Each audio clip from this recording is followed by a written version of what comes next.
Hey guys, welcome to my channel. I'm Lisa, and in this video we're going to talk about how I've completed this Fwooper from start to finish. So this piece is from the Fantastic Beasts and Where to Find Them franchise. I'll go into more detail of how I've gotten the really bright colours and blending all of the different orange, pinks and purples for this one. I have used Faber Castell watercolour pencils, and in the description below I'll put a list of all the pencils that I've used, and the book that I'm using for this is the Nerd Forge sketchbook, and this is where I'm doing all of my different Fantastic Beasts. In the description below I'll put a link to all of the Fantastic Beasts that I've completed in the past, but they include the Zoo, the Bowtruckle, the Diricore and the Niffler, and I've also done the Phoenix as well.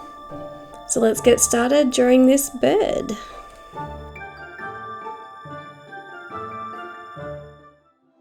So besides the really colourful feathers on this one, the main element of this piece is the big black glassy eyes. So how to put them in was using some of the Naples Yellow to do the yellow section, and then I went around with the dark indigo and the black and some light ultramarine into the blue really dark sections, making sure to go around that highlight. So there's those little glassy dots in the eye, so making sure not to put any colour in them. And then I went in with my water, wet it all down, waited for it to dry, and then I started to go in with some of the warm grey and the white and start to put in some of the reflection that you can see in the bottom of the eye. I then just started to pick out clumps of feathers, so I really wanted to do the white and the really light feathers around the beak and the eyes next. So when I put the beak in, I just go in and put the general outline, and then you just start to get darker and build up the tones. After a few layers of pencils, you can blend it down with the water, and then putting in the whiter section helps to preserve where it is going to be white, and then you can just start to go darker around the outside to really accentuate where the white feathers are. So when putting in this sort of feather texture, I go in just with a really light base of the warm grey too, and then for the orange section I use some of the dark chrome yellow, cadmium orange. For the pink section I use the pink madder lake and middle purple pink, and then the purple sections I use purple violet and mauve, and then where it got really dark with the red colours I used the magenta, dark red, middle cadmium red, and then where it got really dark in the purple sections I used the dark indigo and black, and I also went into some of the pink tones with the purple as well. And throughout the sort of mane of feathers that he's got, there are some yellow sections in there, so I used the Naples Yellow. So the main procedure I used for this was just go into a section like I am on the right now, put in the general colours that you can see in the darker and lighter sections and the different colours that you can see. So I put in like the yellows, the pinks and the purples, and then wet that down with the water.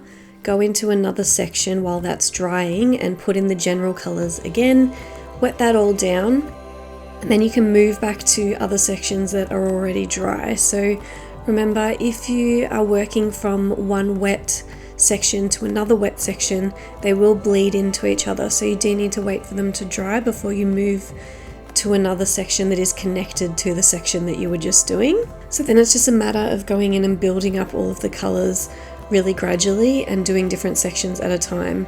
So at the top where you can see there's lots of white feathers amongst like the purples and yellows and pinks, what I did was go in, put in the base layer of the warm grey one, the colour that it is. So in the purple section it was the purple violet, put in a little bit of mauve, and then wet it all down, wait for it to dry, then go in again with the purple violet and mauve and saturate those colours again. Really outline the outline of the feathers so you're getting separation between the feathers, and then you can wet it all down again and then go in between the feathers with the darker colours like the dark indigo, the mauve, and then where I have the lighter sort of highlight section on the feathers, that's where I'd use the white pencil. So you can go straight in with your white pencil over these colours and it will dull them down and make it seem like a highlight section.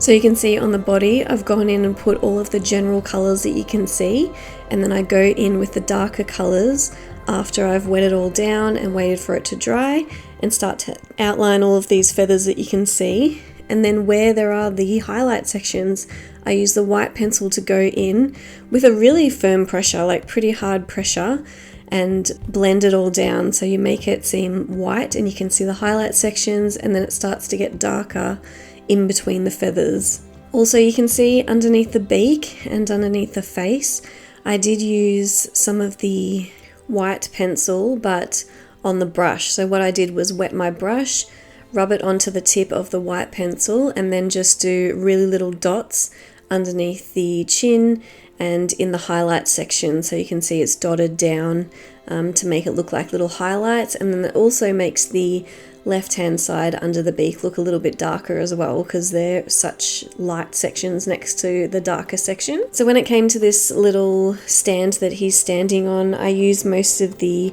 warm grey colours, and then I also used some of the other colours that I put in there, like the Naples Yellow and raw Umber, burnt ochre in between the toes. And for the feet I used the same burnt ochre, raw umber, warm grey 1, and the darker sections I used the Walnut Brown, warm grey 5, black and dark indigo.